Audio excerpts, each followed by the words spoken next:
A bankrupt rancher, a widow with a dangerous past, and a secret buried beneath 80 acres of stolen land. Wyatt Hayes thought he had lost everything, until a woman named Clara rode into his life during the coldest winter Texas had ever seen.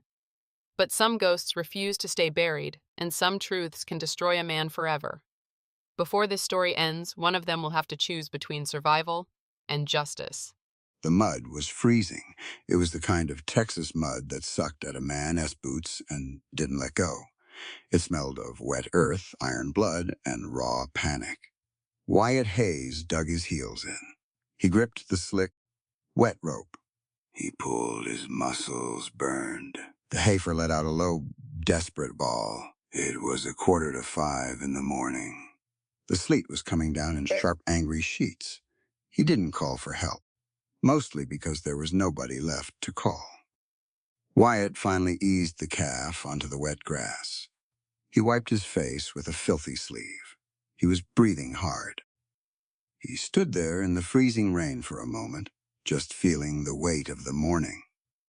In his breast pocket, tucked safely away from the wet, was a folded piece of paper. A notice from the bank in Amarillo, $2,400. 60 days left. 4 years ago, that kind of money wouldn't have made Wyatt blink. He used to own 3,000 acres in the Palo Duro Canyon. He used to have a cattle empire. He used to have a wife and a son named Samuel. Now he had 400 barren acres, a broken fence line, and an empty house. He reached into his pocket and brushed his thumb against his silver pocket watch.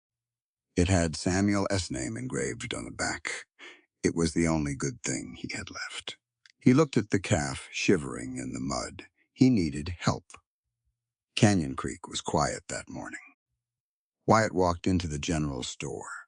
It smelled like dry coffee beans and old leather. Wade, the store owner, was leaning behind the counter. A few local men were gathered around the wood stove, drinking bad coffee. Wyatt didn't beat around the bush. He needed a ranch hand. 3 months of work, fixing fences, bucking hay, tending cattle. "What's the pay, Wyatt?" one of the men asked.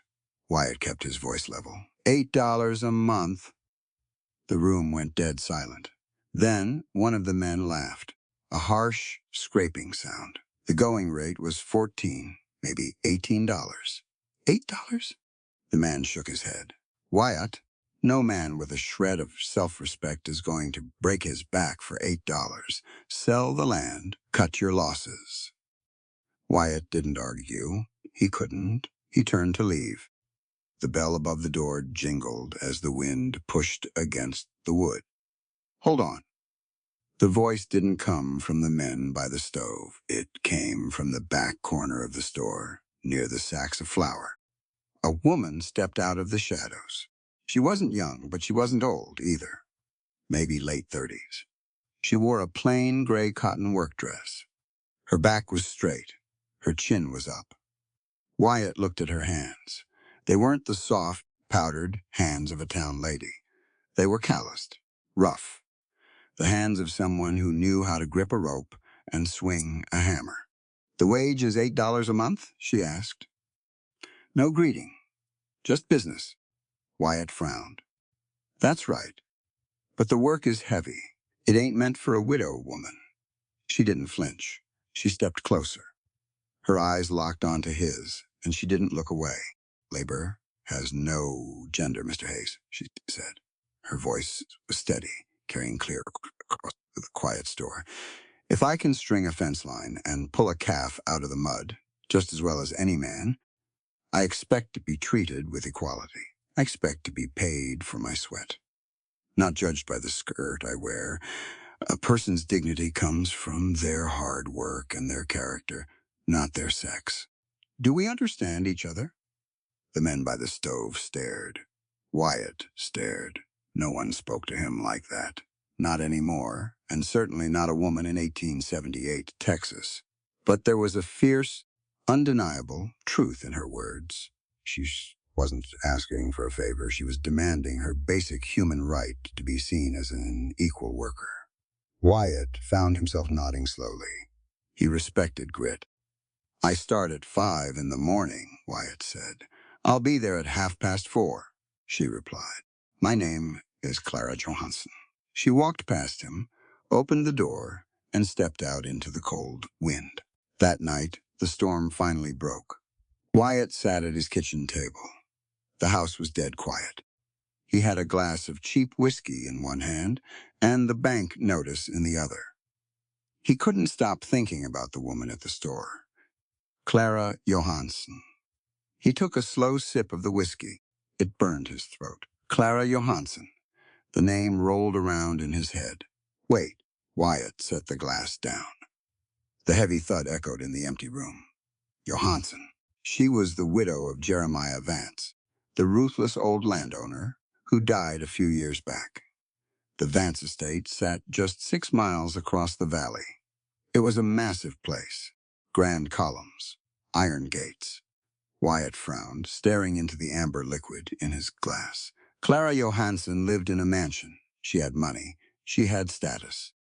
So why in the hell did she just negotiate a back-breaking job on a dying ranch for $8 a month? People like her didn't need $8. They didn't need to freeze in the mud, which meant she wanted something else. Wyatt looked out the dark window toward the north ridge of his property. The wind howled against the glass. He was suddenly very awake. She didn't need the money, but she was coming, and Wyatt had absolutely no idea why. 4:30 in the morning. The air was bitterly cold. Wyatt stepped off his porch. The frost crunched under his boots. He carried a kerosene lantern. He headed for the barn. He expected to be the first one awake. He always was. He was wrong. A faint yellow glow spilled from the barn doors. Wyatt stopped. He listened. No rustling, just the low, steady sound of someone working. He pushed the door wider. Clara Johansson was in the stall. She had her sleeves rolled up past her elbows. She was kneeling in the dirty straw. She had the calf, the one Wyatt pulled from the mud yesterday, pinned gently against her knee. She was cleaning a scrape on its hind leg. She didn't look up. "This cut is getting warm. It's drawing infection." Wyatt stood there. He watched her hands. They moved with absolute certainty. No hesitation, no disgust at the muck. "You're early," Wyatt said. "I said I'd be here at 4:30, she replied. She tied off a clean rag around the calf's leg. "Do you have whiskey?" "Cheap is fine. It kills the rot." Wyatt didn't argue. He went to the tack room. He brought back a half-empty bottle. He handed it to her. She poured it over the rag. The calf kicked. She held it firm. "You know your way around livestock," Wyatt said. It wasn't a question. "I know a lot of things, Mr. Hayes. Show me what needs doing today." They went to the south fence line. It was a mess. 3 sections were down. The posts were rotting at the base. The wire was tangled. The land here was tricky. It dipped and swelled. It held a hidden spring that made the ground soft. Wyatt grabbed the post hole digger. "We run it straight," he said. 40 posts. Even spacing. That's how I've done it for 20 years. Clara stood back. She looked at the horizon. She looked at the dirt. She shook her head. "It'll sink," she said. Wyatt stopped. He leaned on the wooden handles. "Excuse me?" "The ground is soft in the middle," Clara said. She pointed to a slight depression in the grass. "There's water moving under there. If you force a straight line, the middle posts will rot out by spring. We should follow the natural ridge, up and around the soft spot. It takes 28 posts. It goes faster, and it holds." White felt his jaw tighten. He was a cattle boss. He used to run 30 men. Nobody told him how to lay a fence, especially not a woman in a gray dress. "I've been working this land a long time, Mrs. Johansson," he said. "We run it straight." Clara didn't argue. She didn't roll her eyes. She just picked up a shovel. "You're the boss." They worked for 3 days. It was backbreaking. They drove 40 posts. They ran the wire straight. Wyatt felt a grim satisfaction. He had proven his point. On the fourth morning, it rained. Wyatt walked out to the south line. He stopped. He stared. The middle section, right where Clara had pointed, was sagging.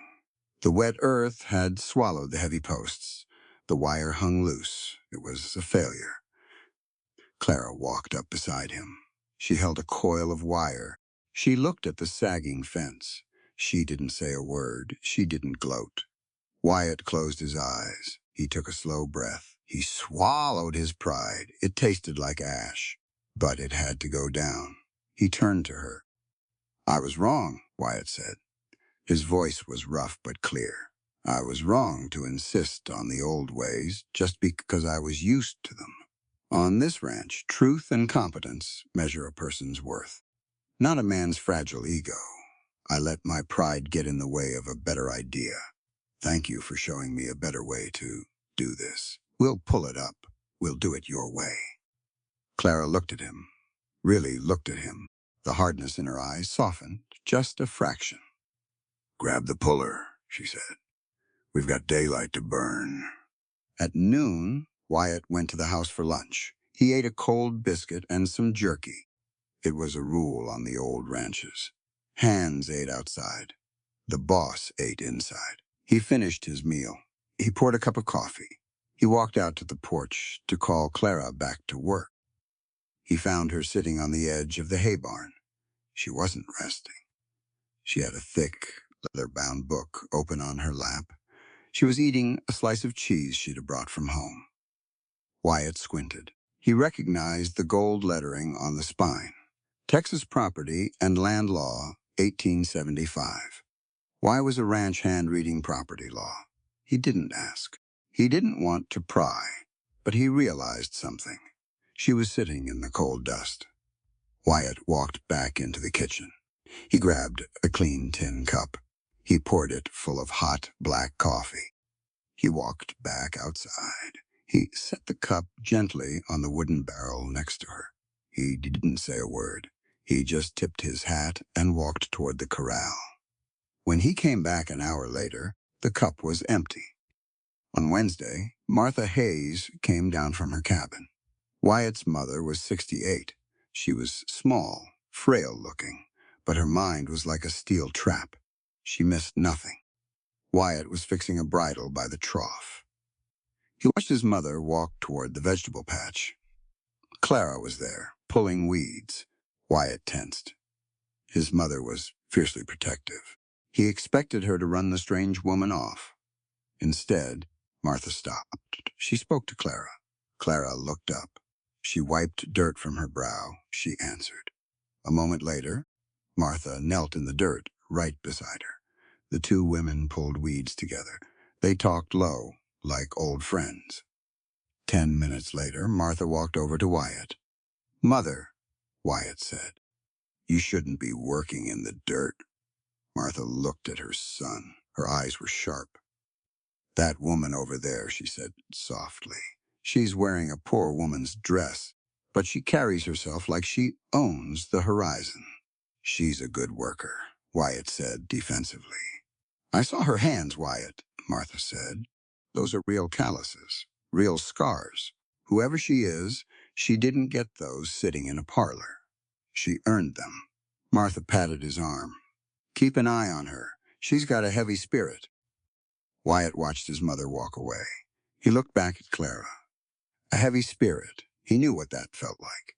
By Friday, the boundaries were blurring. They were bucking hay. The sky was gray. The wind was biting. They needed to get the bales into the loft before the sleet started again. It was heavy work. It required rhythm. Wyatt grabbed a bale. He swung it up. Clara caught the other end. She hoisted it onto the stack. They moved together. 1, 2, lift. 1, 2, stack. They didn't speak. They didn't need to. They breathed in time. They moved in time. Wyatt realized he hadn't worked this smoothly with anyone in 4 years. He wasn't alone in the silence anymore. He grabbed the last bale. He lifted. She reached down from the stack to pull. Their hands brushed against the rough twine. Flesh against flesh. Callous against callous. Wyatt froze. The distance between them was nothing. A few inches. He could see the exhaustion in her eyes. He could see the strength. He didn't pull his hand away immediately. Neither did she. For one heartbeat, the world stopped. Then she pulled the bail up. Wyatt stepped back. He wiped his face. He turned toward the house. He didn't know what was happening, but he knew things were changing. The dust cloud appeared at 10 in the morning.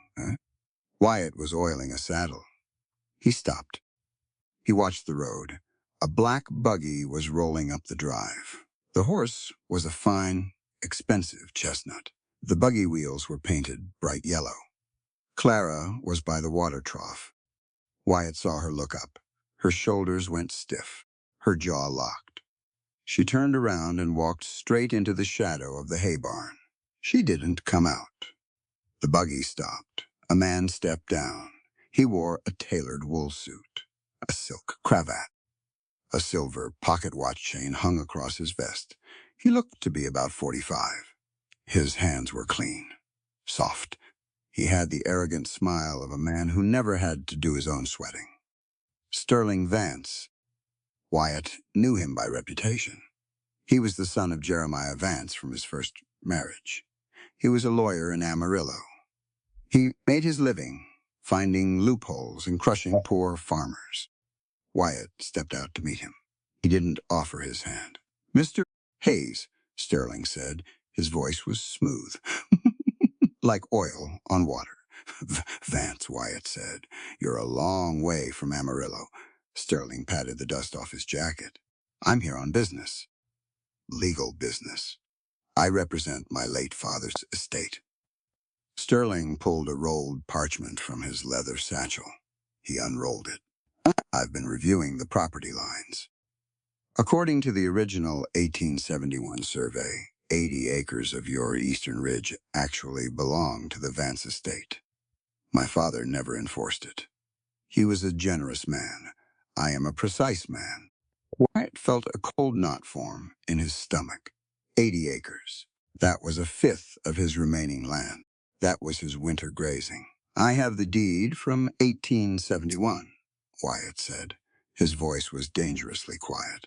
"I bought it fair and square. The lines are drawn. Deeds can be contested, Mr. Hayes, especially old ones." Sterling smiled. It didn't reach his eyes. "I'm giving you 30 days to produce your original, unblemished surveys. Otherwise, I file suit in Amarillo. And we both know how the courts side. They sided with money." Wyatt knew it. Sterling knew it. Sterling looked around the ranch. He sneered at the peeling paint on the house. "By the way," he said casually, "I hear my stepmother is playing peasant out here, Clara.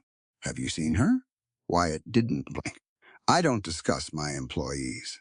Sterling laughed. It was an ugly sound. "Employee, that's rich. Don't be a fool, Hayes. That woman is a viper. She sunk her claws into an old man to get his money.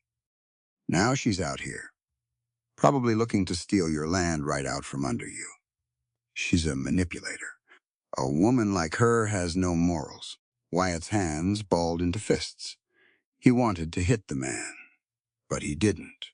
"Get off my land," Wyatt said. Sterling tipped it. 30 days, Hayes." He climbed into his buggy and rode off. Wyatt stood in the dust. He looked toward the hay barn. Clara was still hidden in the shadows. She had heard everything. She had to have, but she didn't come out to defend herself. That afternoon, Wyatt rode into Canyon Creek.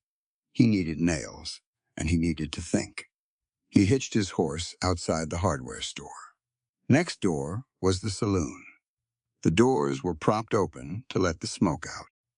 A group of local ranchers were leaning on the rail, drinking beer. "Hey, Wyatt," one of them called out.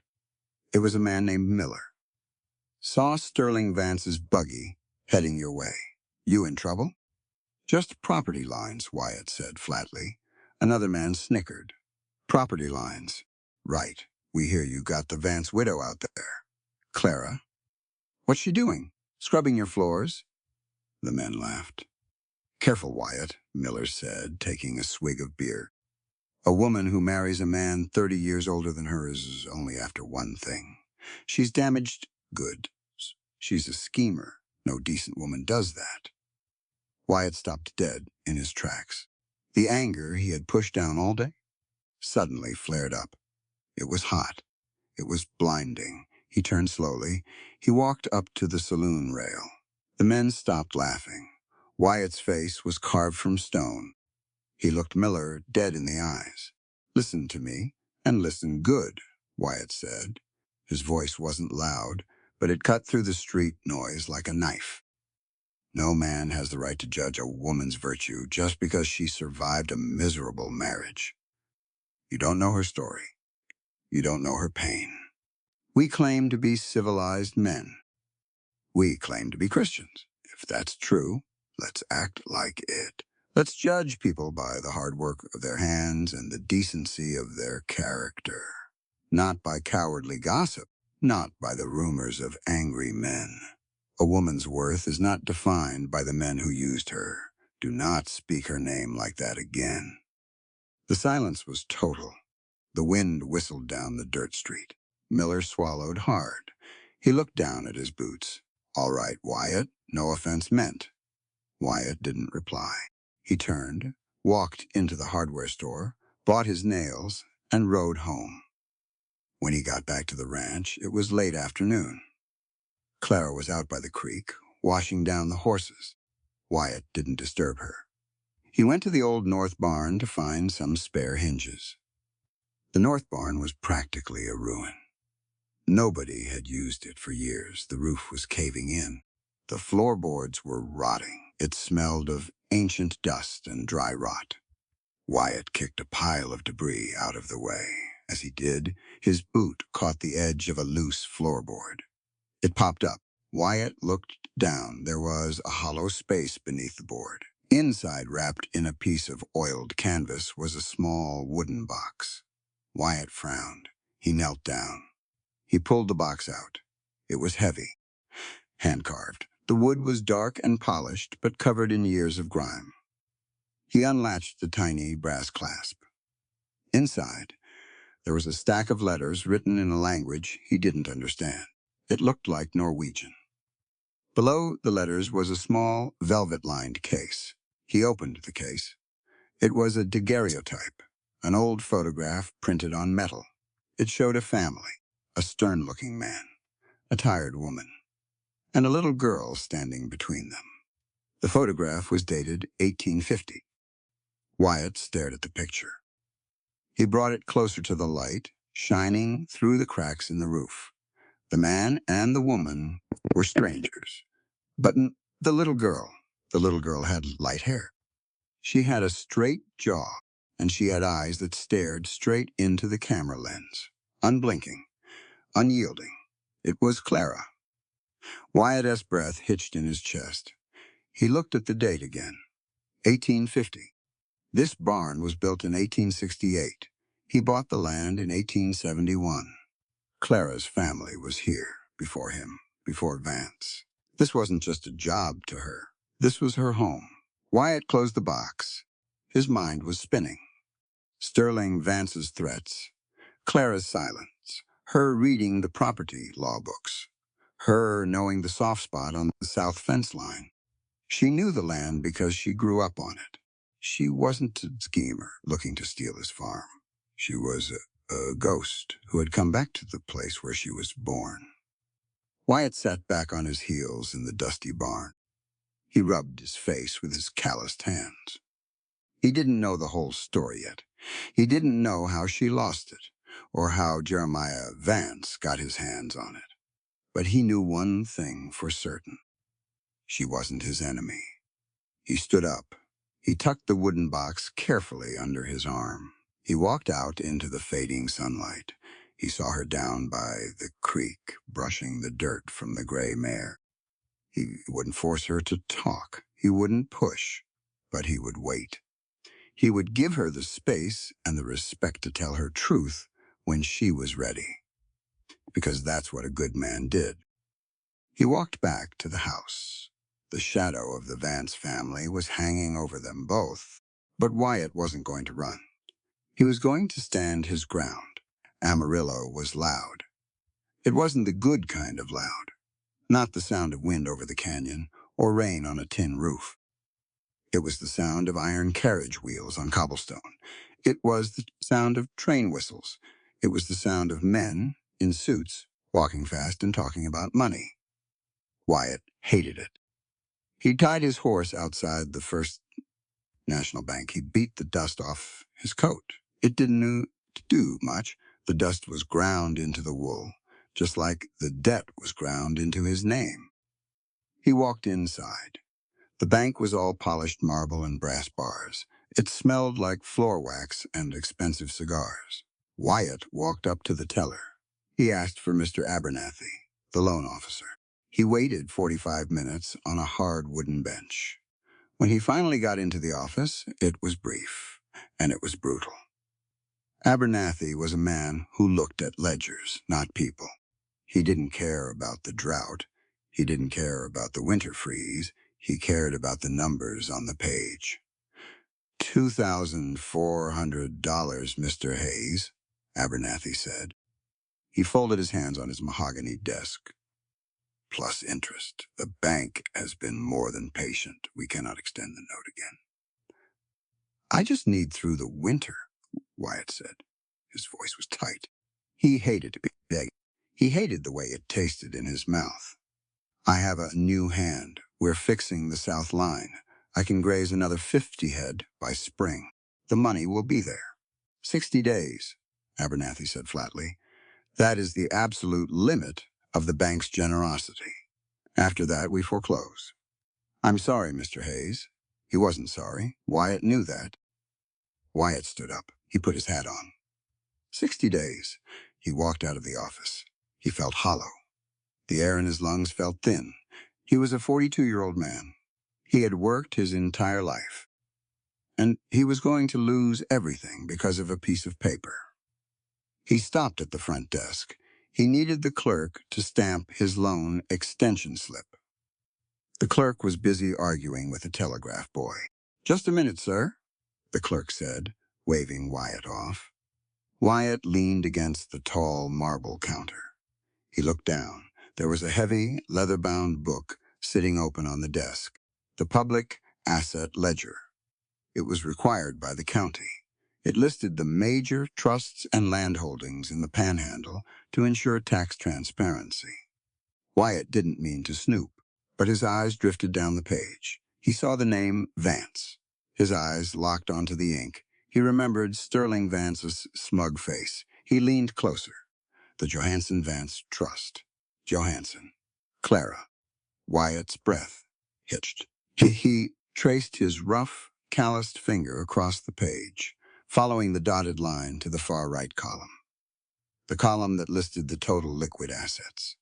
14,200 ants. Wyatt froze. $14,200. He stared at the number. The zeros seemed to blur. He blinked hard. He looked again. The number didn't change. His mind snapped back to the ranch. He saw Clara in the freezing mud. He saw her pulling weeds with her bare hands. He saw her eating a dry piece of cheese in the cold wind. He had hired her for $8 a month. $8. She could buy his entire ranch 5 times over with the cash sitting in this very building. The clerk finally turned around. He stamped Wyatt's slip. Here you go, Mr. Hayes. Have a good day. Wyatt didn't hear him. He grabbed the slip. He walked out of the bank. The sunlight hit his eyes, but he only saw black. The ride back to the canyon took 4 hours. Every mile felt like a physical weight on his chest. His insecurities, the ones he thought he had buried, clawed their way up to his throat. His wife had left him for a wealthier man. She had looked at Wyatt, looked at the failing ranch, and decided he wasn't enough of a man to provide for her. She took Samuel. She took his pride. And now Clara. Why was she there? Sterling Vance's ugly words echoed in Wyatt's head. She's a viper, a manipulator, She's looking to steal your land right out from under you. Wyatt spurred his horse. The wind was picking up. It carried the bitter scent of an incoming northern storm. She had the photograph from 1850. She belonged to the land, but she also had $14,000. She didn't need to work for it. She could just buy it. She could crush him like a bug. So why the charade? Why the cheap gray dress? Why the calloused hands and the silent, grueling labor? Was she mocking him? Was she playing some twisted game with a desperate, bankrupt cowboy? Wyatt gripped the reins until his knuckles turned white. He had promised himself he wouldn't judge her. He had defended her honor in the saloon. But the money changed everything. Men lied for money. Women lied for money. Money was the only truth the world cared about. By the time he critted the ridge and saw his ranch, the sky had turned a bruised, angry purple. He rode down into the yard. Clara was out by the woodpile. She had an axe in her hands. She was splitting logs for the evening fire. Her breath plumed in the freezing air. She swung the heavy iron blade. Crack! The wood split clean. Wyatt pulled his horse up. He sat in the saddle. He just watched her. She wiped the sweat from her forehead. She looked up. She saw him. She didn't smile. She just gave a single, respectful nod. Wyatt didn't nod back. He swung down from the horse. He felt a dark, heavy anger sitting in his chest. It wasn't just anger at her. It was anger at himself. Anger that he had started to trust her. Anger that he had started to feel something when their hands brushed in the hayloft. "Storm's coming," Clara called out. Barometer dropped. The cattle are getting restless in the east pasture. Wyatt tied his horse to the post. He walked toward her. He wanted to confront her. He wanted to grab her by the shoulders and demand the truth. $14,000. Why are you lying to me? But before he could speak, the wind hit them. It wasn't a gust. It was a wall of freezing air, a Texas blue norther. The temperature dropped 20 degrees in 5 seconds. Ice began to ping off the tin roof of the barn. "They'll freeze to death in the open." Clara yelled over the wind. She dropped the axe. Wyatt looked at the sky. The confrontation would have to wait. Survival came first. "Saddle the roan," Wyatt shouted back. "We need to push them into the canyon break. Now." The storm was a monster. It came down as freezing rain, turning the dirt into slick, treacherous glass. Then it turned to sleet. Hard, stinging pellets that felt like birdshot against the skin. Wyatt and Clara rode hard. The herd was terrified. 50 head of cattle bunched up against the wire, bawling in panic. "Hiya! Get up!" Wyatt screamed. He cracked his whip. Clara was right beside him. She rode a horse like she was born in the saddle. She didn't flinch from the ice. She swung her rope, cutting off a stray calf, pushing it back into the herd. They worked in the dark. They worked in the ice. It took 3 grueling hours to drive the herd down into the natural shelter of the canyon break, where the high rock walls broke the wind. By the time they finished, it was past midnight. They rode back to the ranch. Their horses were blowing hard, covered in a sheet of ice. Wyatt and Clara were soaked to the bone. They couldn't feel their hands or feet. They led the horses into the main barn. Wyatt shoved the heavy wooden doors shut. The wind screamed outside, rattling the hinges. But inside, it was quiet. The smell of dry hay and horse sweat filled the air. Wyatt struck a match with shaking hands. He lit a kerosene lantern. The yellow light threw long shadows against the walls.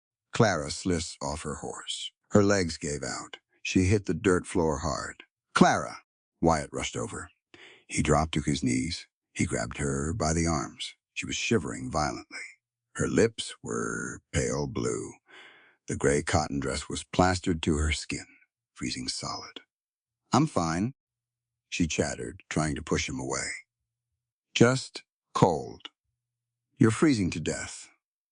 Wyatt dragged her over to the corner, where the hay was stacked highest and the drafts couldn't reach. He pulled a heavy wool horse blanket from a peg. He threw it over her shoulders. He sat down a few feet away. He pulled his own wet coat tighter. He was freezing, too, but the adrenaline was still pumping through his veins, and so was the anger from Amarillo. They sat in the dim light, listening to the storm. "Why did you do it?" Wyatt asked. His voice was a low gravel rumble. Clara looked up. She clutched the blanket tight around her throat. "Do what?" "Ride out into that ice. Risk your neck for 50 head of cattle that aren't yours." Wyatt stared at her. "Risk your life for $8 a month." Clara didn't answer right away. She looked down at her hands. "I saw the bank ledger today, Clara," Wyatt said. He didn't yell. The quietness of his voice made it worse. "In Amarillo. I saw the trust fund, $14,000. You're the richest woman in the county, and you're out here freezing in my mud." Clara closed her eyes. She leaned her head back against the rough wood of the barn wall. She didn't look surprised. She just looked exhausted. "I wondered when you'd find out," she whispered. "Why?" Wyatt demanded. "Is this a game to you? Are you here to take the land back? Is Sterling Vance right about you?" "Don't," Clara said. Her voice cracked. It wasn't the strong, defiant voice he knew. It was broken. "Don't say his name." She opened her eyes. She looked at the lantern flame. The shivering slowly stopped. Not because she was warm, but because something deep inside her had finally snapped. The walls she had built around her heart were crumbling. "You want to know why I don't care about the money?" she asked. The tears mixed with the melting ice on her cheeks. "Because the money is blood money, Wyatt." Wyatt stayed quiet. He listened. "When I was 19, Clara said, her voice hollow, staring at the barn wall, my father had a bad year, a terrible year. The crops died. He borrowed money from Jeremiah Vance, $800. She swallowed hard. The memory was choking her. Vance didn't want the money back. He wanted the land, and he wanted a young wife. Clara's hands tightened on the blanket. Her knuckles went stark white. My father sat me down at the kitchen table. He told me the debts were settled. He didn't ask me. He didn't shed a tear. He traded me to a 58-year-old man to save his own skin." Wyatt felt the breath leave his lungs. The anger in his chest evaporated, replaced by a sickening horror. Clara looked Wyatt dead in the eyes. The pain in her gaze was bottomless. "No voice, no choices, no civil rights," she said, her voice trembling but fierce. "I was sold like cattle," she whispered. She wiped a tear from her freezing cheek. "For 8 long years, I was that man's property. He controlled what I wore, who I spoke to, when I slept, and when I woke. That money in the bank, that is the price tag they put on my life." Wyatt didn't move. He couldn't. He had thought of her as a millionaire, a schemer. But looking at her now, he saw the truth. He saw a survivor holding on to her sanity by the skin of her teeth. Wyatt stood up. He walked over to her. He didn't offer a platitude. He didn't offer pity. Pity was an insult to a woman like this. Wyatt dropped it to his knees right in front of her. He reached out. He took her freezing, calloused hands in his own. He held them firmly. He forced her to look at him. "Listen to me, Clara," Wyatt said. His voice was absolute, iron. It left no room for doubt. "What your father did, and what Jeremiah Vance did to you, was an atrocity. It was a crime against God and man." Clara stared at him, her breath catching. Wyatt squeezed her hands. "You hear me? You are a human being. You were born with dignity. You were born with freedom. No legal contract, no debt, and no man ever had the right to strip that away from you. You belong to yourself, no one else." His eyes burned into hers. The vow came from the very bottom of his soul. Then the cowboy promised, "Never again, as long as I draw breath," Wyatt said fiercely. "No one on this earth will ever put a price tag on you again. You are not property. You are Clara, and you are safe here." A sob tore from Clara's throat. It was the sound of 19 years of grief, finally breaking free. She bowed her head, resting her forehead against Wyatt's chest. He wrapped his arms around her, holding her while the storm raged outside. They sat there for a long time. The land burned low. Eventually, the tears stopped. Clara pulled back, wiping her face. She looked at him, really looked at him. "You're a good man, Wyatt Hayes," she said softly. Wyatt looked away. He let go of her hands. He pulled the silver pocket watch from his coat. He rubbed his thumb over the engraved name. "Samuel." "No, I'm not," Wyatt said bitterly. "A good man protects his family. A good man provides." Clara frowned. "Your son?" Wyatt nodded. He popped the watch open. "Samuel. He's 8. He lives in San Antonio with his mother and her new husband." "Why don't you go see him?" "With what?" Wyatt let out a harsh, self-mocking laugh. "Look at me, Clara. Look at this ranch. I have nothing.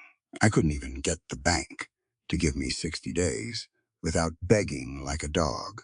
A boy needs a father who can give him a future, not a bankrupt cowboy with dirt on his boots and holes in his pockets.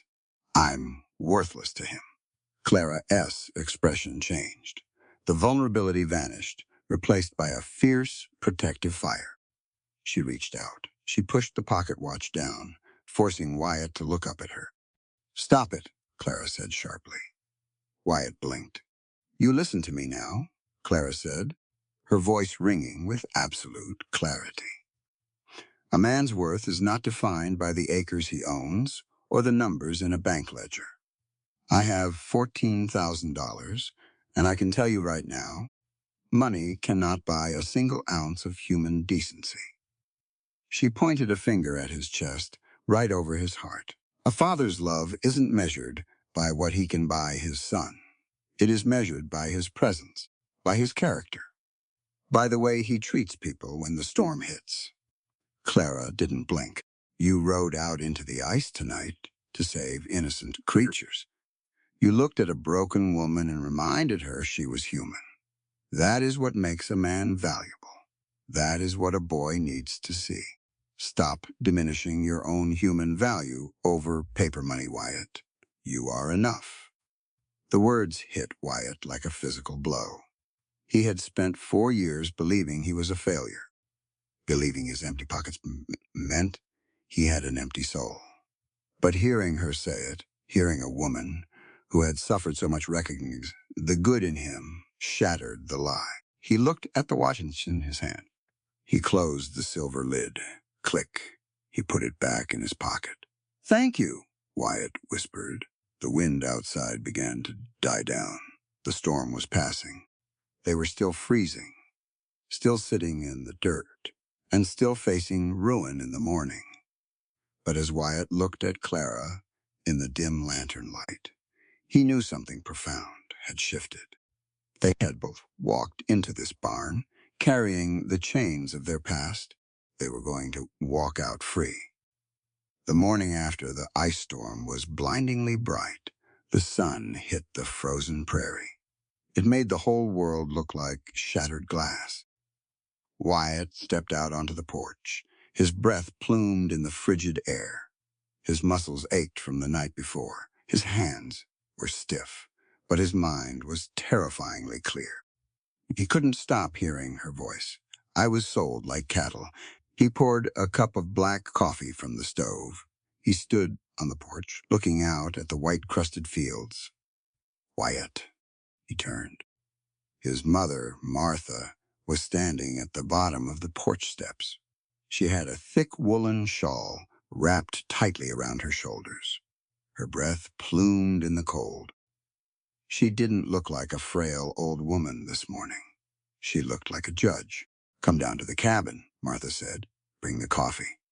Wyatt didn't argue. He followed her. Martha's cabin was small. It smelled of dried sage and old paper. The wood stove in the corner was glowing red. She sat down in her rocking chair. She pointed to the wooden stool across from her. "Sit," she said. Wyatt sat. Martha looked at him for a long time. "You found the photograph in the old barn." Wyatt froze with the tin cup halfway to his mouth. "How do you know about that?" "Because I knew her mother," Martha said, simply. Wyatt lowered the cup. The coffee suddenly tasted like ash. "Her name was Astrid," Martha said. Her voice was quiet, but it carried the weight of history. "Astrid and Lars Johansson. They came out here from Norway. They built this place. The very ground you're sitting on. They built the barn you found that box in." Wyatt stared at the floorboards. "She grew up here." "She did," Martha said, "until 1869. That was the year of the Great Drought. The year Lars Johansson borrowed money from Jeremiah Vance to keep his cattle alive." Martha leaned forward. Her eyes were hard. "Vance didn't want his money back, Wyatt. He wanted the North Ridge. He wanted the water rights. He backed Lars into a legal corner. He threatened to have him thrown in debtor's prison, to leave Astrid and Clara to starve on the streets of Amarillo." Wyatt felt sick. He knew how the story ended. He had heard it from Clara in the freezing dark. "He took the land," Wyatt said quietly, "and he took the girl." "Yes," Martha said, "he took the girl to wipe the debt. He forced a 19-year-old child to marry a cruel, bitter old man." Martha set her hands firmly on her knees. She looked Wyatt straight in the eye. "Listen to me, Wyatt. When a man uses debt to back a family into a corner, he isn't just taking dirt. He is taking their agency. He is stealing their right to exist. Vance didn't just steal a farm.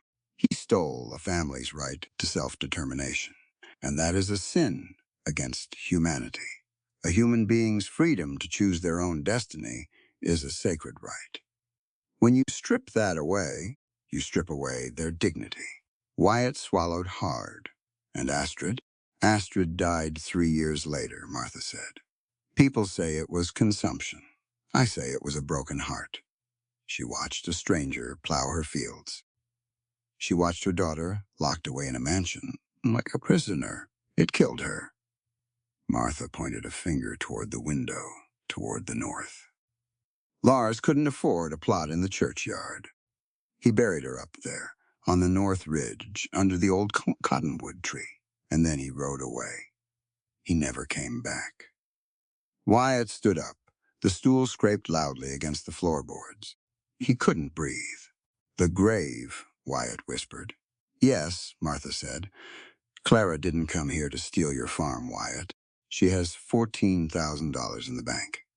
She doesn't need your dust. She came here because her mother is buried on your land.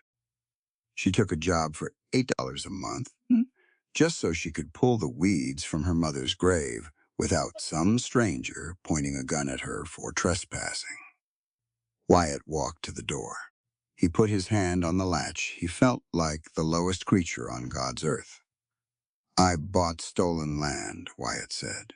"You didn't know," Martha said gently, "but now you do." Wyatt opened the door and walked out into the freezing light. He rode the roan to the North Ridge. The wind was brutal up high. It whipped the bare branches of the old cottonwood tree. Wyatt tied the horse to a dead stump. He walked the rest of the way on foot. He had ridden past this tree 100 times. He had never looked closely at the ground beneath it. Now he looked. The tall, dead prairie grass had been cleared away. The frozen dirt was swept clean. And there, at the base of the massive trunk, was a rectangle of small, smooth river stones. They were arranged perfectly. Wyatt took off his hat. He stood before the unmarked grave. He thought about Clara, coming up here after a 14-hour day of breaking her back on the fence line. Her hands bleeding, her muscles screaming, kneeling in the dirt just to be close to the only family she had left. while he sat on his porch, drinking hot coffee, judging her. He dropped to his knees. The frozen ground bit through his denim trousers. He placed his bare hand on one of the smooth river stones. It was freezing. I was sold like cattle. He owned this land. The deed was in his name. The bank held the note. But sitting here, Wyatt knew the absolute, undeniable truth. He had no right to this dirt. He was standing on the scene of a crime against a family, a crime against a woman's right to live freely. Wyatt stood up. He put his hat back on. He pulled his collar up against the wind. He had a debt of $2,400. The bank was coming in less than 60 days. Sterling Vance was coming in 29. Sterling wanted this specific piece of land, the North and East Ridge. He claimed it was Vance's property. Wyatt looked at the grave. He made a decision. A man was defined by what he was willing to sacrifice. He couldn't keep this ranch, not if keeping it meant dragging Clara through a vicious legal battle with her stepson. Not if keeping it meant she would have to keep hiding to visit her own mother. He would sell the 80 acres to Sterling Vance. It would be enough to pay off the bank. It would clear Wyatt's name. But more importantly, it would give Sterling what he wanted. It would sever the Vance family's ties to Wyatt. They would have no reason to come snooping around, no reason to drag Clara's name through the mud in the courts. Wyatt would lose the best grazing land he had. The ranch would probably fail without it. But he didn't care. He swung up into the saddle. He was going to save her, even if it broke him. 6 miles away, in the cold, echoing library of the Vance estate, Clara was making a decision of her own. The mansion was beautiful, and she hated every inch of it. She sat at a massive mahogany desk. A fire crackled in the hearth, but the room felt like an icebox. She dipped a steel-nibbed pen into a glass inkwell. A piece of thick parchment lay flat on the leather blotter. It was a legal document, as stressed to her attorney in Amarillo. Clara stared at the blank page. Her whole life, things hadn't been taken from her. Her home, her mother, her youth, her choices. When Jeremiah Vance died, she finally got control. She got the money, shut a power, and she had secretly hired lawyers to dig up the old 1869 deeds. She had planned to fight Sterling. She had planned to take the North Ridge back, to reclaim the dirt where her mother slept. But then she met Wyatt Hayes. She saw a man who had lost everything, just like her. But instead of turning cruel, he had turned quiet. He worked the land. He pulled calves from the mud. He defended the honor of a woman he didn't even know in a saloon full of angry men. He had looked at her in the barn last night. He had held her hands, and he had sworn that no one would ever put a price tag on her again. He didn't care about the money. He cared about her humanity. Clara set the pen to the paper. If she pursued her legal claim to the North Ridge, the courts would freeze the entire property.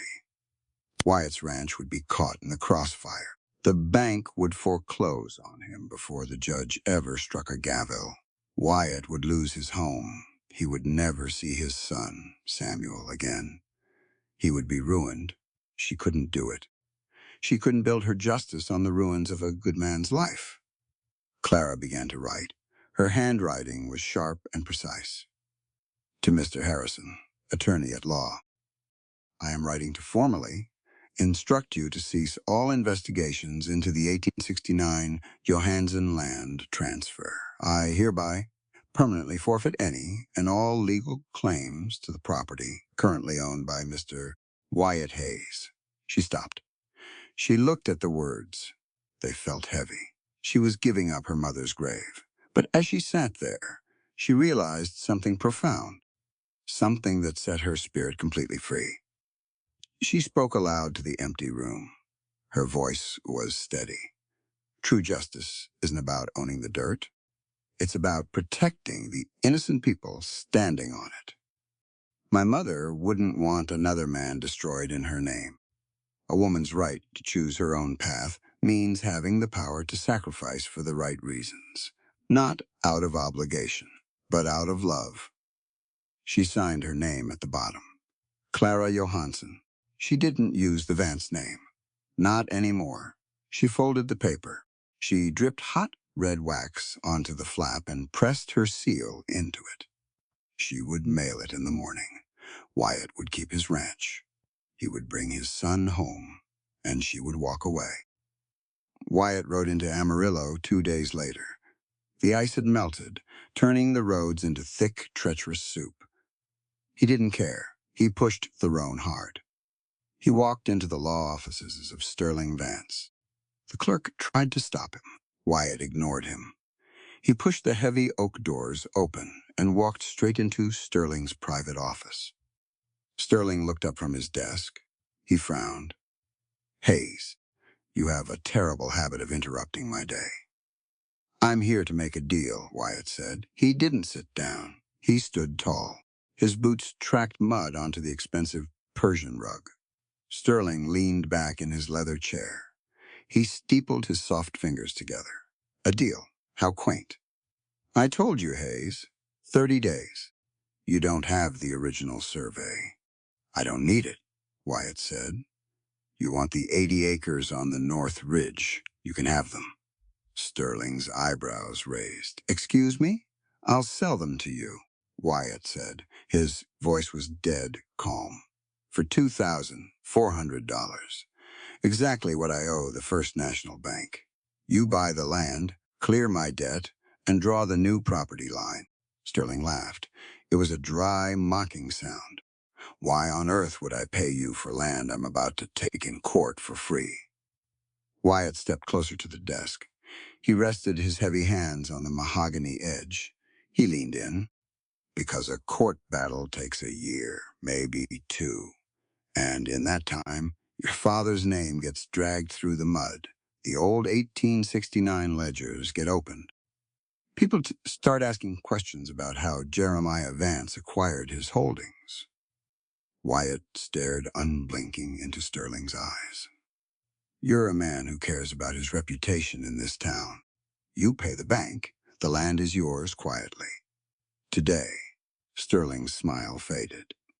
He looked at Wyatt, calculating. "You're giving up your best winter grazing, Hayes. Your ranch will starve. That's my problem." Sterling tapped a silver pen against his desk. He looked amused. "This is about her, isn't it? The widow. Clara." Wyatt's jaw tightened. "Leave her out of this. You think you're protecting her," Sterling sneered. "You think selling me the dirt where her pathetic mother is buried will make me go away. You're a fool, Hayes. She's playing you. Women like her shut your mouth." Wyatt's voice cracked like a bullwhip. It echoed off the walls of the fine office. Sterling froze. Wyatt stood up straight. He looked down at the lawyer with absolute, terrifying clarity. "You listen to me, Vance, and you hear me well." Wyatt's voice was a low rumble of thunder. "Land is just dirt. Money is just paper. They are not worth a human soul. You can take the acres. You can write your name on the deed. But you will never own her. Her humanity is not a commodity for you to bargain with. Women are not bargaining chips for men to trade. She is a free woman, and if you or anyone else in this town ever tries to leverage her past against her again, you will answer to me." Wyatt pulled a piece of folded paper from his coat. The official transfer deed. He threw it on the desk. "Sign the draft, send the check to the bank, and never step foot on my property again." Wyatt turned around. He walked out of the office. He didn't look back. He had just destroyed his own future. He had just signed away his livelihood. But as he walked out onto the muddy streets of Amarillo, he took a deep breath of the cold air. For the first time in 4 years, Wyatt Hayes felt like a rich man. The ride back from Amarillo took 3 hours. Wyatt didn't feel the cold. He didn't feel the ache in his shoulders. For the first time in 4 years, his chest felt light. He had just thrown away his best 80 acres. He had just guaranteed the ruin of his ranch. But he had kept his soul. He rode down into the valley. The Hayes Ranch looked small against the vast, gray Texas sky. The paint on the house was peeling. The fences leaned. It was a dying place. But it was honest dirt. He hitched the roan to the post. He walked up the porch steps. The front door opened before he could turn the knob. Martha stood there. She held a thick, yellowed piece of paper in her hand. Her face was set in stone. She didn't say hello. She didn't ask how the ride was. "Did you sign the transfer?" she asked. Wyatt stopped. "I gave Sterling the draft. I have to go to the bank tomorrow to finalize the notary. Then it's done. The debt is paid, and Vance will leave her alone." Martha shook her head slowly, deliberately. "You're a good man, Wyatt," she said. "But sometimes a good man is a blind fool." She stepped out onto the porch. She shoved the yellowed paper into his chest. Wyatt took it. "What is this?" he asked. "Read it," she said. Wyatt unfolded the paper. The edges were brittle. The ink was faded, but the handwriting was unmistakable. It was a legal deed, dated August 1869. The transfer of the North Ridge from Lars Johansson to Jeremiah Vance. Wyatt frowned. "I know about this. This is the deed. Vance used to steal the land." "Look at the signature, Wyatt. Look at Lars's name." Wyatt looked. The signature wasn't just messy. It was frantic. The ink was heavily blotted. The paper was torn slightly where the pen had caught.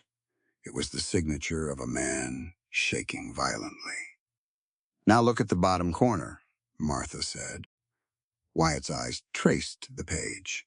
Down at the bottom, written in a different, fainter ink, were 2 lines of text, signed under the threat of debtor's prison and the seizure of my daughter. "God forgive me. L. Johansson." Wyatt's blood ran cold. "Lars Johansson wrote that hours after Vance's men left," Martha said quietly. "He brought it to me in the middle of the night. He was crying. He asked me to hide it. He said Vance owned the sheriff and the judge. Lars knew if Vance found this copy, he would kill him. Or worse, he would take it out on Clara." Wyatt stared at the paper. It was a confession of extortion. "I hid it for 9 years, Martha said. I didn't bring it out because I didn't want to start a war I couldn't finish. But Sterling Vance is trying to take this land again, and he's trying to drag that poor girl's name through the mud to do it." Martha reached out. She put her hand over Wyatt's. "You don't sell your land to a thief, Wyatt. You don't make a deal with the devil to buy peace. You fight."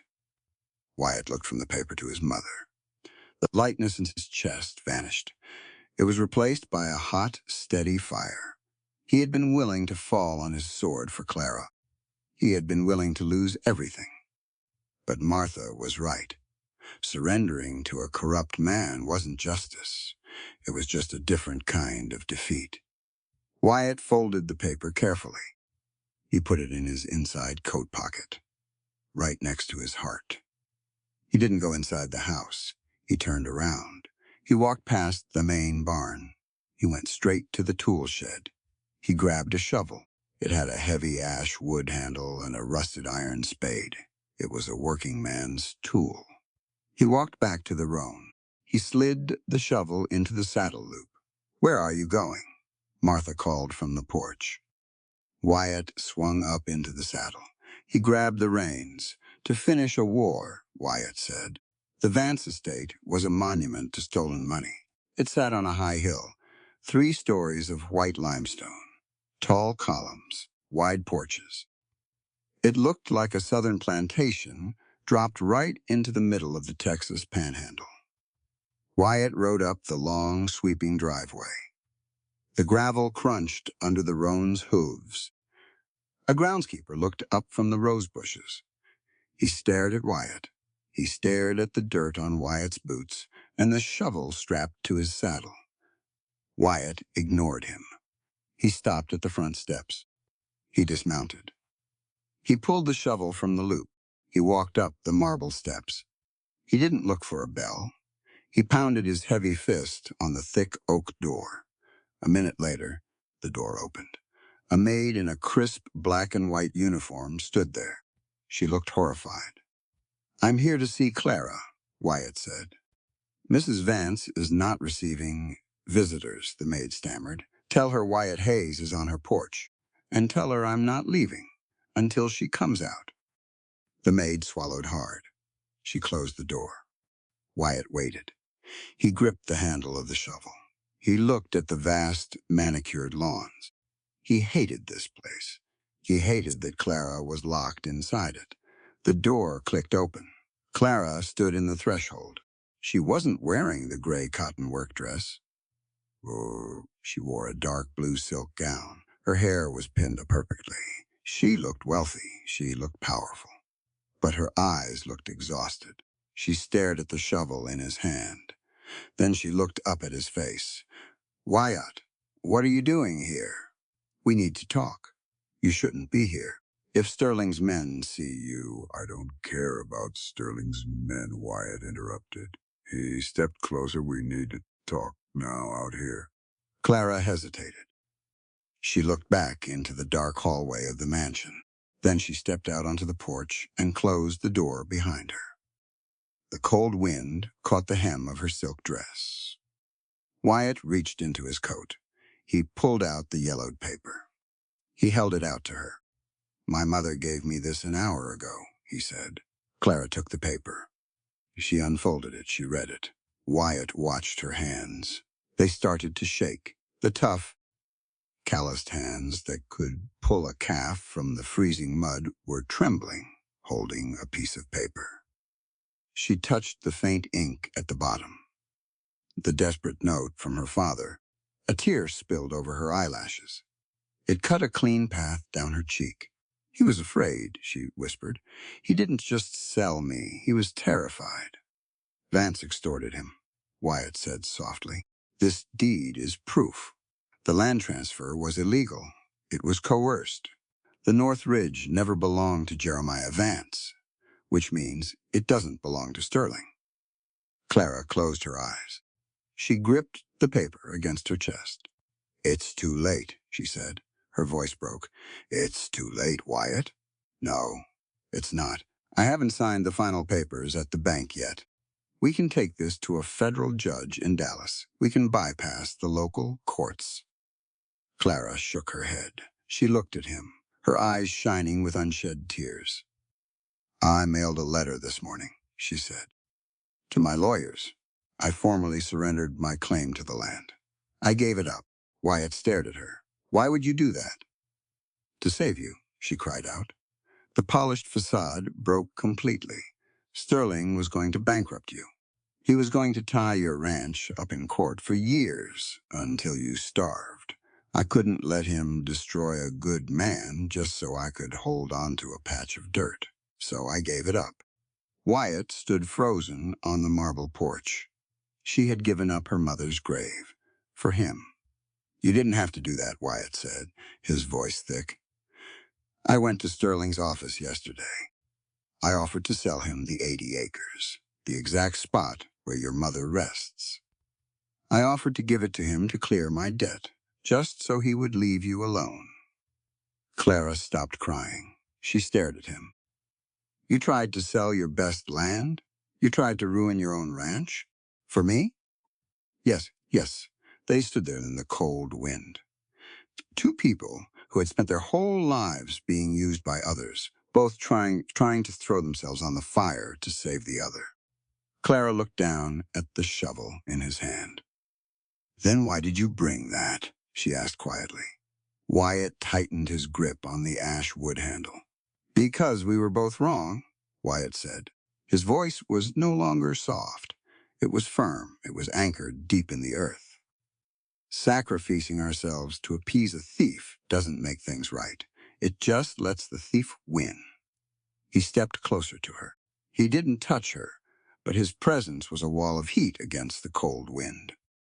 Listen to me, Clara, Wyatt said. His eyes locked onto hers. He spoke the words slowly, making sure every single syllable landed. Silent in the face of makes a man complicit. Restoring the truth to your family isn't an act of charity. It is basic human justice. It is the absolute minimum we owe to each other as human beings. I refuse to build my life, and I refuse to save my ranch on top of your stolen rights. Clara took a sharp breath. Jeremiah Vance stole your freedom, Wyatt continued, his voice ringing with conviction. Sterling Vance is trying to steal your history. We are not going to let them. A woman is not a piece of property to be traded to settle a debt. And her family's land is not a poker chip. We are going to fight them. With the law, with this paper, and we are going to win. Clara looked at the yellow deed in her hand. She looked at Wyatt's face, the hard lines of his jaw, the absolute certainty in his eyes. She had spent 19 years living in fear, living in the shadows of cruel men. But looking at Wyatt, she realized something. She wasn't alone anymore. Clara stood up straighter. She wiped the tear from her cheek. She folded the deed carefully. "Wait here," she said. She turned and went back inside the mansion. Wyatt waited on the porch. 5 minutes later, the door opened. Clara wasn't wearing the blue silk gown anymore. She was wearing her gray cotton work dress. She had a thick wool coat over her shoulders. She wore her heavy leather boots. She walked out onto the porch. She looked at Wyatt. "Let's go," she said. They rode double on the roan. It was faster that way.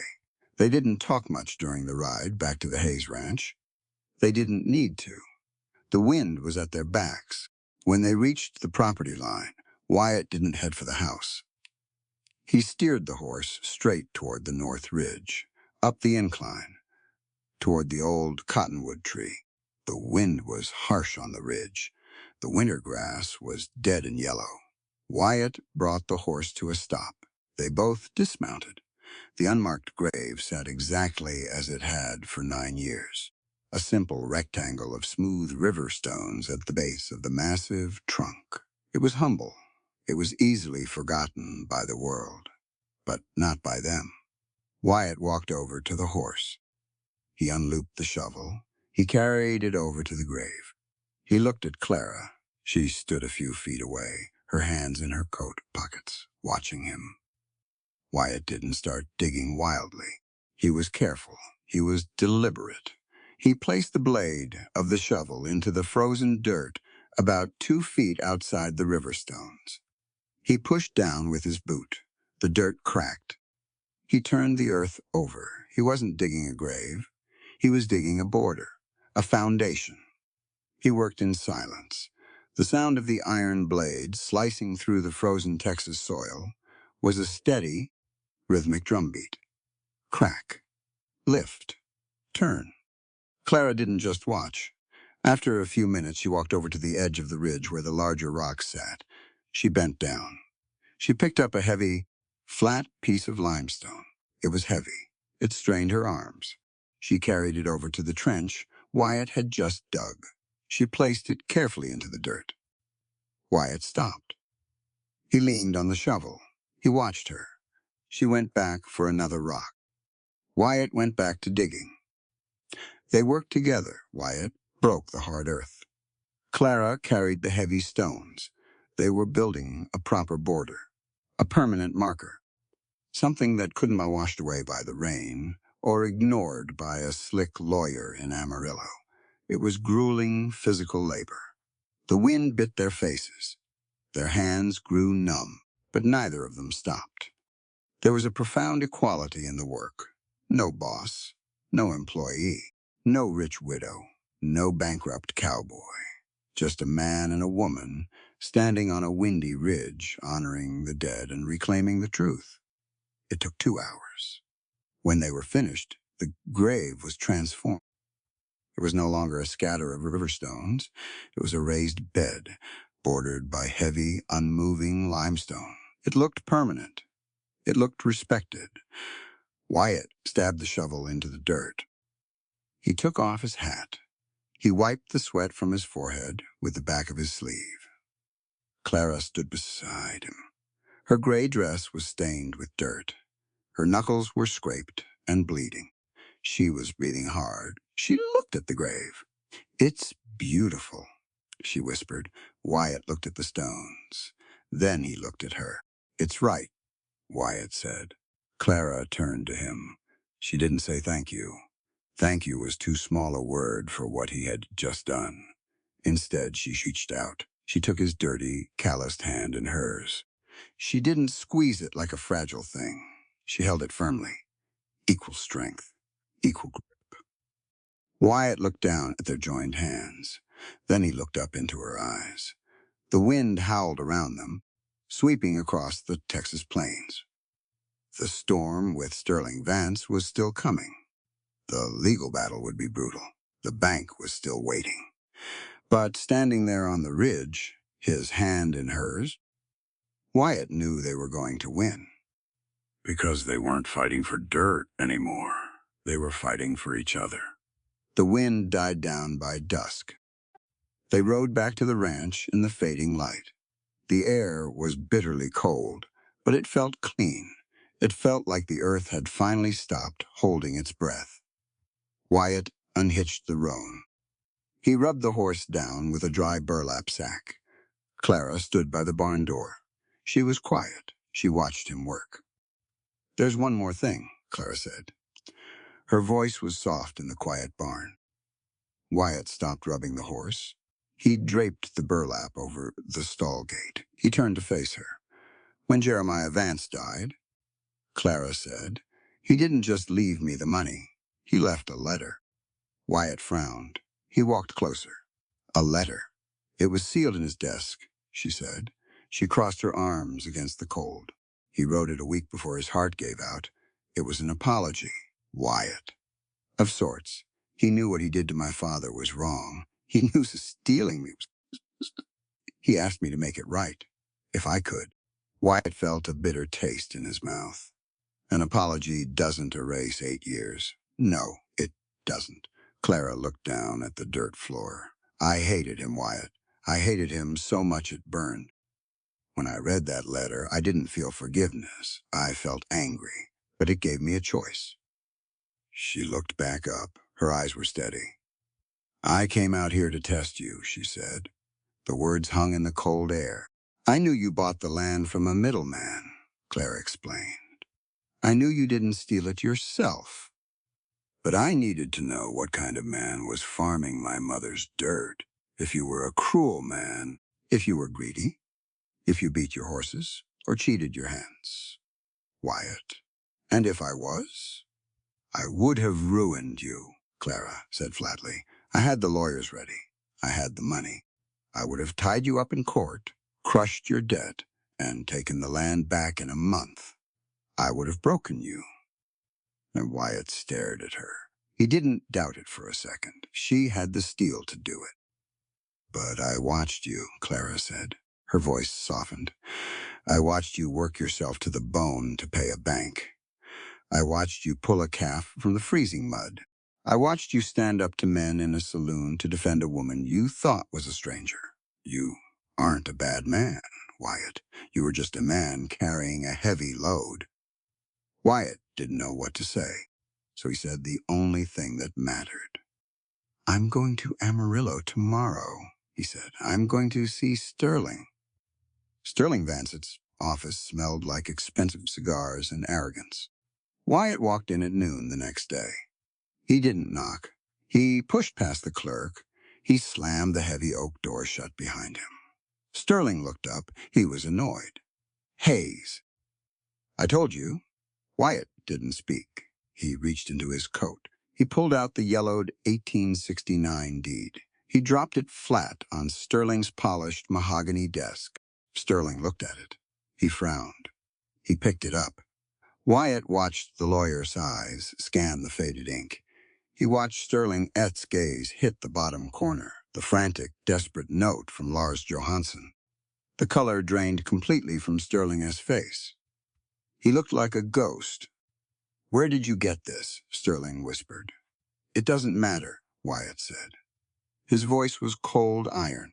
"What matters is what it says. Your father didn't buy that land, Vance," he extorted it. "He held a man's life and a young girl's freedom over a barrel to steal it." Sterling swallowed hard. His soft hands trembled slightly. He dropped the paper back onto the desk like it was on fire. "This is inadmissible," Sterling stammered. "It's 9 years old. It's hearsay." "It's a confession," Wyatt countered. He leaned over the desk. He planted his heavy, calloused hands on the wood. He invaded the lawyer's space.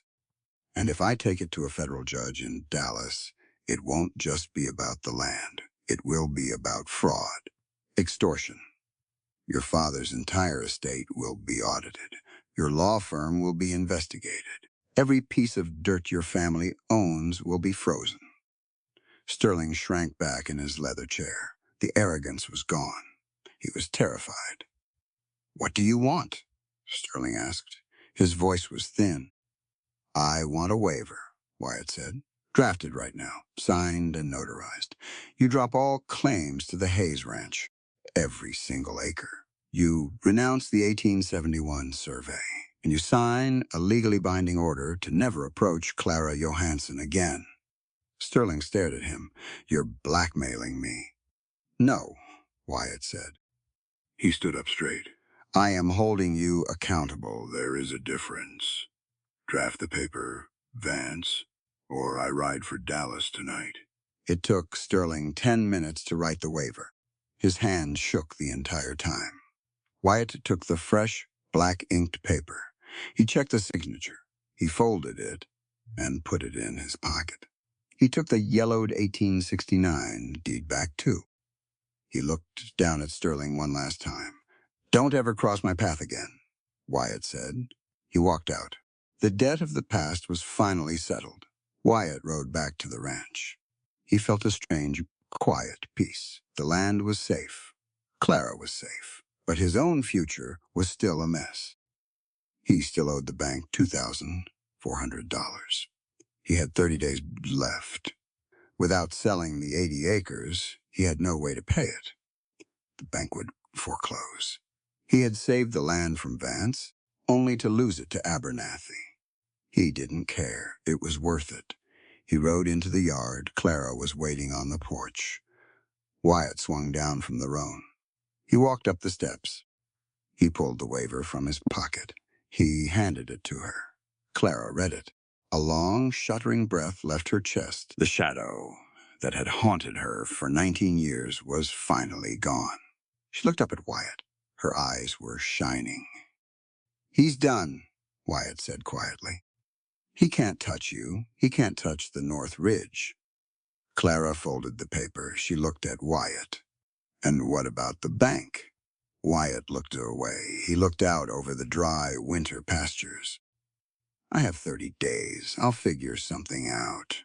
Maybe sell off the remaining herd. Maybe find a private lender in Fort Worth." "You don't need to go to Fort Worth." Wyatt looked back at her. Clara reached into the pocket of her gray dress. She pulled out a bank draft. It was drawn from the First National Bank of Amarillo. It was made out for $2,400. She held it out to him. Wyatt's jaw tightened. His pride flared up, hot and fast. He took a step back. "No," Wyatt said. "I told you, I don't want your money, Clara. I didn't do this for a reward. I'm not a charity case." Clara didn't pull her hand back. She stepped closer. Her eyes were fierce.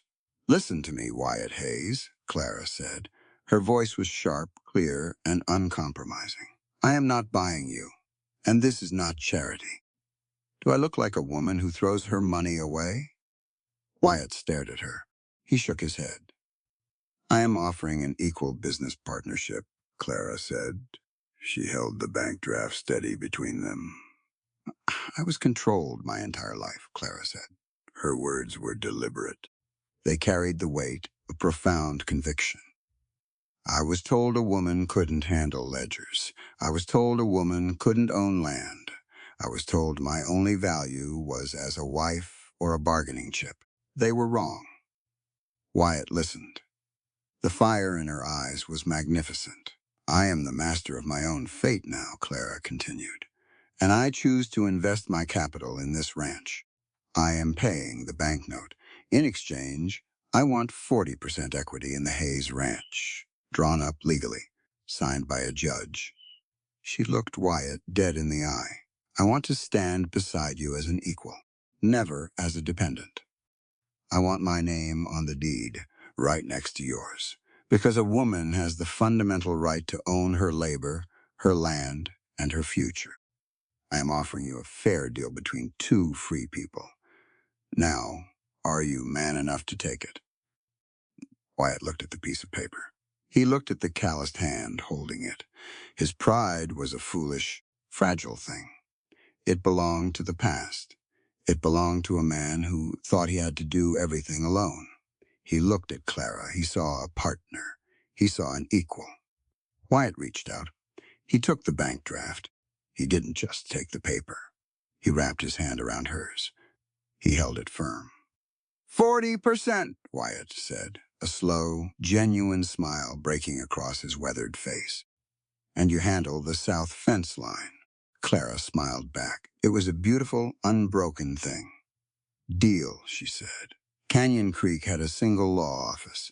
It was situated above the general store. The floorboards creaked. The windows were dusty. Mr. Peabody, the town lawyer, was an old man who wore wire-rimmed spectacles and smelled like peppermints. Wyatt and Clara sat in the two wooden chairs in front of his desk. Peabody looked at the papers. Then he looked at Clara. Then he looked at Wyatt. He cleared his throat. Mr. Hayes, Peabody said, adjusting his spectacles. Are you entirely certain about this? You are signing over nearly half of your property rights to a woman, and a widow at that.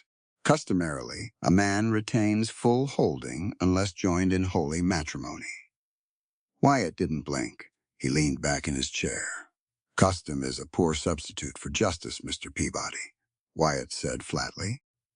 Peabody blinked. He looked flustered. He turned to Clara. Mrs. Johansson, do you have a male relative to review these terms on your behalf? A brother, perhaps? Someone to ensure you aren't being taken advantage of? Clara sat perfectly straight. She rested her hands in her lap.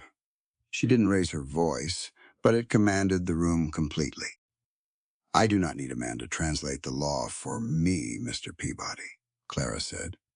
I have read the Texas property statutes. The terms are clear. I am investing $2,400. I am receiving a 40% deeded share of the property. My mind is sound. My money is good. Draft the papers. Peabody swallowed hard. He looked at Wyatt for help. Wyatt just smiled. You heard the lady, Horace. Draft the papers. They signed 20 minutes later. Wyatt signed his name in bold, heavy strokes. Clara signed hers right below it, crisp, precise, unapologetic. They walked out of the office and down the wooden stairs. The street was busy. People stopped and stared. Word had already gotten around town. The ruined cattle boss and the wealthy Vance widow. The gossips were having a field day. Men whispered on the boardwalk. Women turned their heads. Wyatt felt Clara stiffen slightly beside him.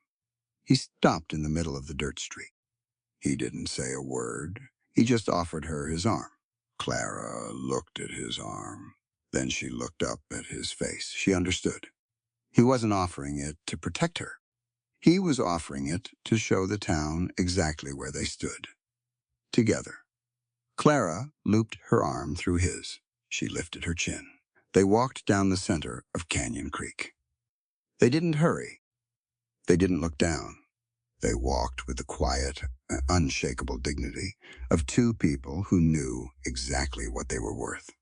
The whispers died away as they passed. That evening, Wyatt sat at his kitchen table. The house was warm. The stove was burning bright.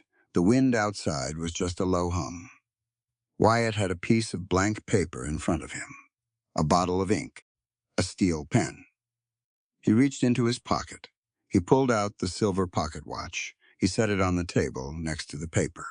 The firelight caught the engraved name, Samuel. For 4 years, Wyatt had believed a lie. He had believed that because he lost his money, he had lost his right to be a father. He had measured his soul by the size of his herd. He had let his shame keep him away from his own flesh and blood. Clara had broken that lie. She had taught him that a man's value isn't kept in a bank vault.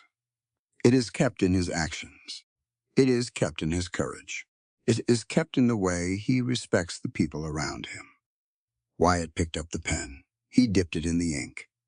He began to write, "Dear Samuel, it has been too long. Your father has been a foolish man. I thought I needed to build an empire before I could look you in the eye again. I was wrong. I don't have an empire. I have a ranch. It needs painting. The fences need mending. The work is hard, but the land is honest, and it is ours. I want you to come home for Christmas. I want to show you the canyon. I want to teach you how to ride a cutting horse. But mostly, I want to teach you what it means to be a good man in a hard world. I love you, son. It's time you came home. Love, your father."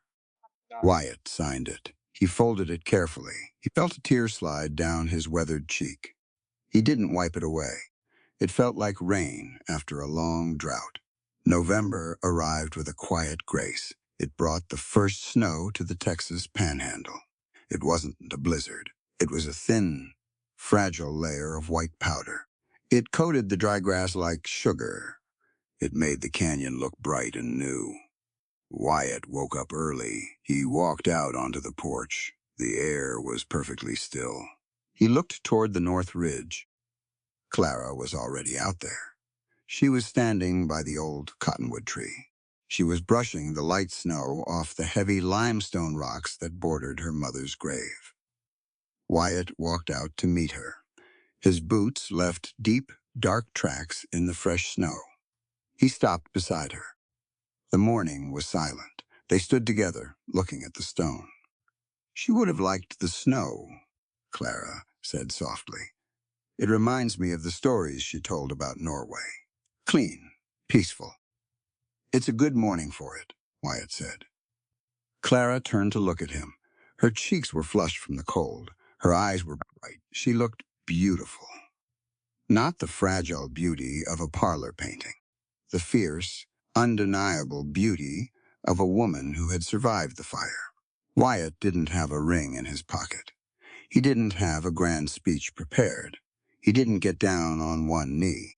A man gets down on one knee to beg or to offer his protection to someone weaker. Wyatt wasn't begging, and Clara didn't need protecting. She was the strongest person he knew. He stood tall. He looked her squarely in the eyes. "Wyatt said." His voice was steady and deep. She looked up at him. She didn't speak. She just waited.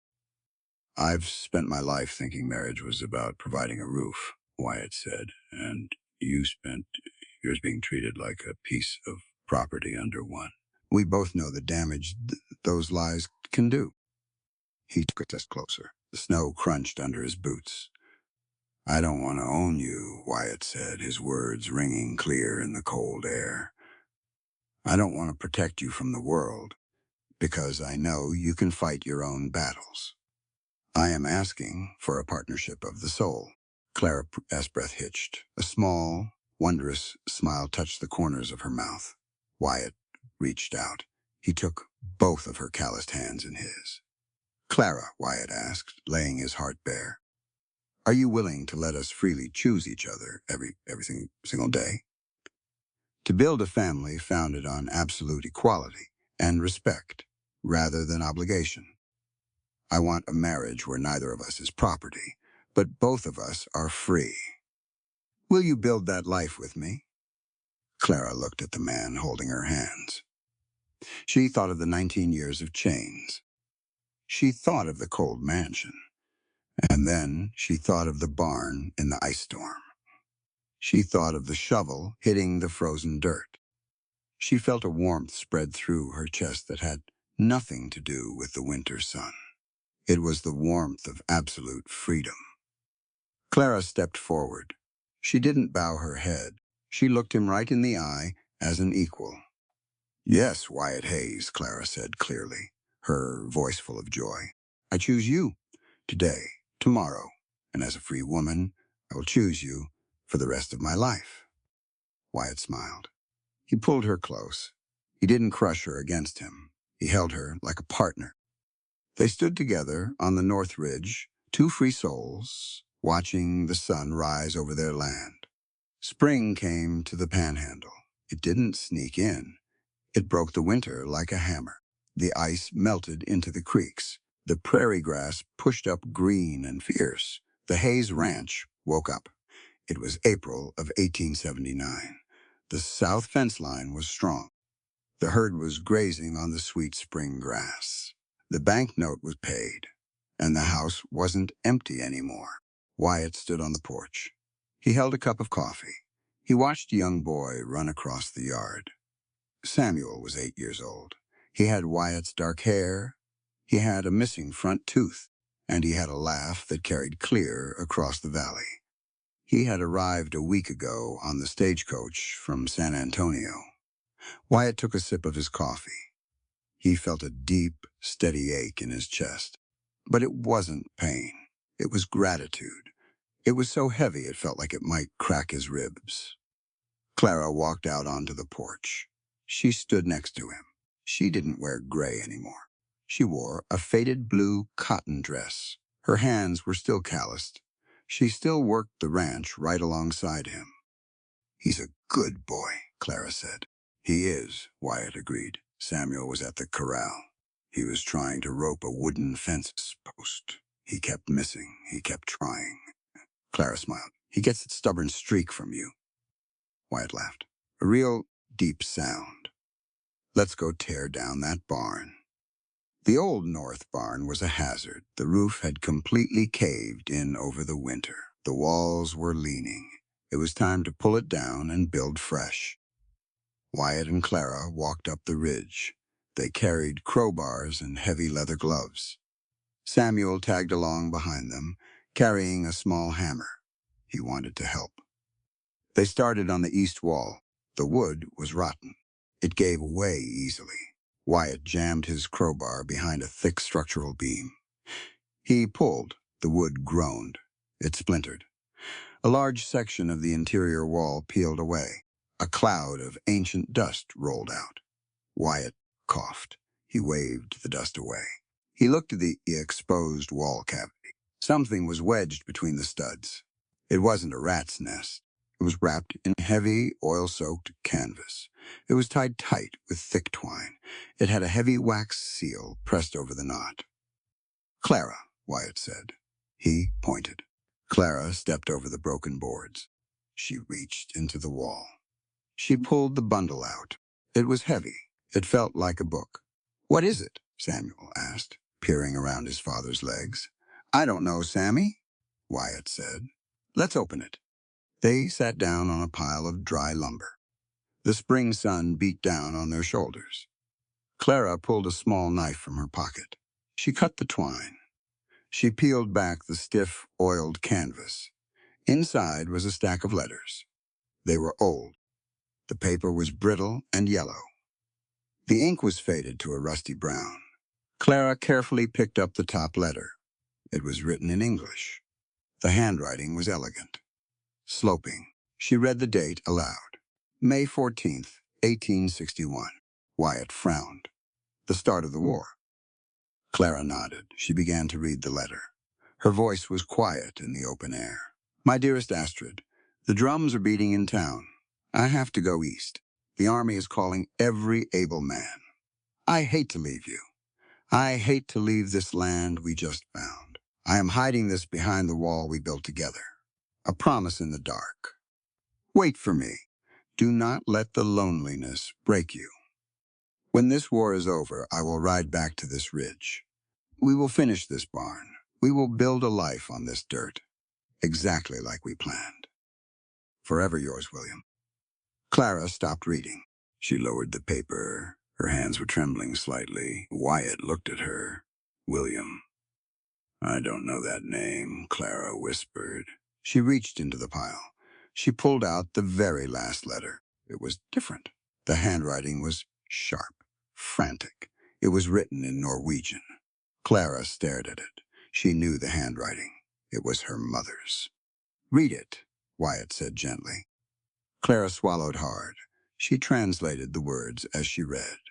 William never came back. The war took him. The winter took the crops. I am starving. Lars Johansson asked me to marry him today. He is a hard man, but he has cattle. He has food. I said yes, because the dead cannot eat pride. But I am putting this in the wall with William's promise, because I want the land to remember. I want this dirt to know that there was love here once. True love. And maybe, someday, someone else will find it. Someone else will finish what we started. Clara stopped. The wind rustled the dead grass around the barn. She looked at Wyatt. Tears were sliding down her face. Her mother hadn't just been a victim of Jeremiah Vance. She had been a victim of the world. Her true love had died in a war. She had married for survival. The tragedy of the Johansson family started long before the debt was signed. This land held a broken heart long before Clara was ever born. Wyatt reached out. He wiped the tear from Clara's cheek with his thumb. They didn't get to finish it, Wyatt said softly. No, Clara said. Wyatt looked around the ruined barn. He looked at the rich, dark earth beneath the floorboards. Then he looked back at Clara. But we did, Wyatt said. Clara looked at him. The sorrow in her chest suddenly lifted. It was replaced by a profound, soaring peace. Her mother had buried her broken dreams in this wall, hoping the land would remember, hoping someone would come along and make it right. And they had. Clara smiled. She carefully folded the letters back into the canvas. She held it against her chest. Yes, Clara said, we did. Later that afternoon, Wyatt and Samuel were sitting on the top rail of the corral fence. They were watching Clara. She was in the round pen. She was working a young, spirited Mustang. She didn't use a whip. She didn't yell. She used patience. She used respect. The horse tossed its head, but it followed her lead. It trusted her. Samuel watched her with wide eyes. She's brave, Samuel said. Wyatt smiled. She's the bravest person I know, Sammy. Wyatt looked at his son. Samuel was at the age where he was soaking up the world like a sponge. He was watching how men acted. He was learning what it meant to be one. Wyatt knew he couldn't leave this to chance. He couldn't let his son grow up thinking the world belonged only to men with loud voices and heavy hands. Wyatt shifted on the fence rail. He put a heavy hand on Samuel's shoulder. Sammy, look at me. Samuel turned. He looked up at his father. I want you to listen to me, Wyatt said. His voice was serious. It wasn't angry. It was just absolute. I want you to remember what I'm about to say for the rest of your life, even when I'm gone in the dirt. Samuel nodded slowly. Out here, you're going to see a lot of men, Wyatt said. You're going to see men who think being strong means breaking things. You're going to see men who think money makes them a king. You're going to see men who look at a woman and think she is something to be owned, something to be commanded. Wyatt pointed out toward Clara in the pen. That is a lie, Samuel. It is the ugliest lie in the world. Wyatt looked back into his son's eyes. A man's strength is never measured by who he can dominate. Do you understand me? It is measured by how deeply he respects the woman standing beside him. No human being is property. A woman is not a prize to be won, and she is not a servant to be kept. She is your equal in the eyes of God and the law. Samuel listened. He didn't interrupt. If you ever marry, Wyatt said, his voice ringing clear in the spring air, You do not walk in front of her. You do not walk behind her. You walk beside her. You listen to her voice. You respect her mind. We live by love, Sammy, and love cannot exist without absolute equality. Do you hear me? Samuel looked at his father. Then he looked at Clara. He nodded. I hear you, Pa. We walk beside them.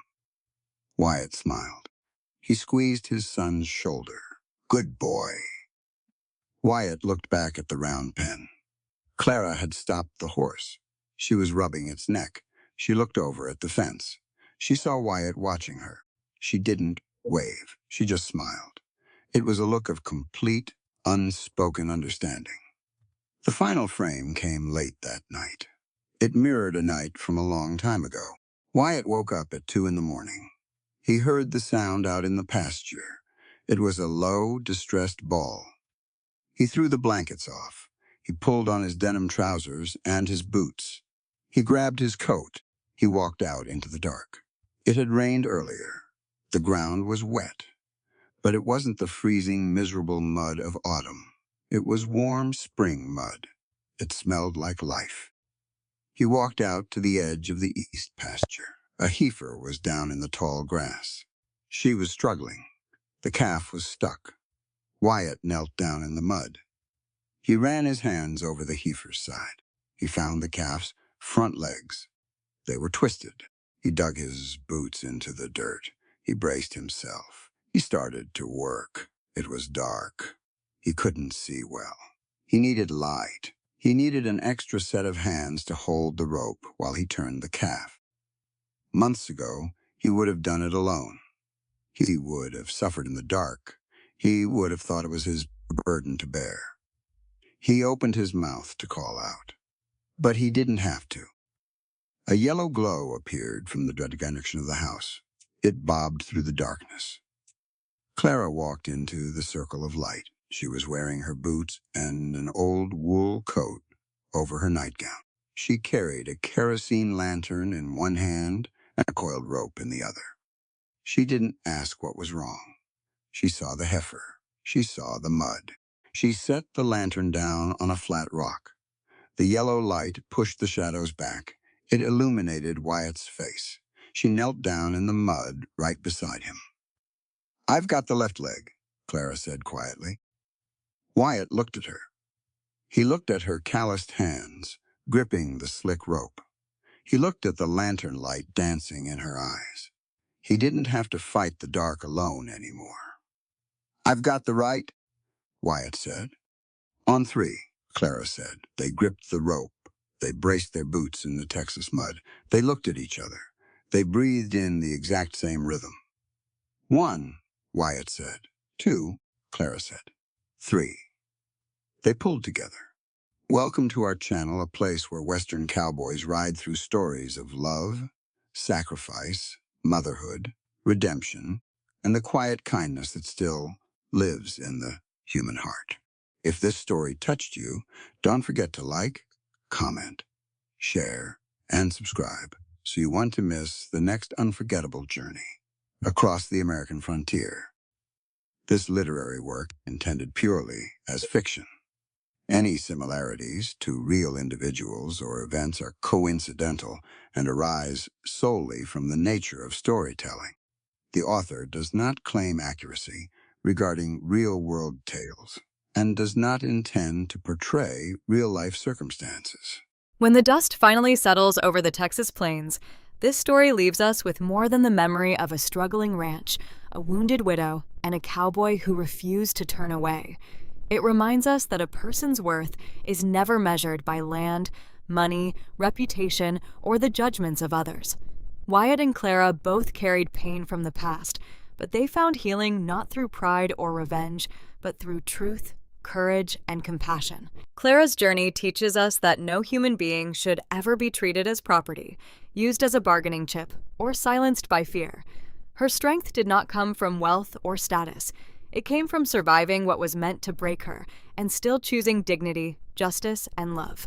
Wyatt's journey reminds us that a good heart is not proven by what a man owns, but by what he is willing to protect, even when it costs him everything. The deepest lesson of this story is that real love is not control. Real love gives freedom.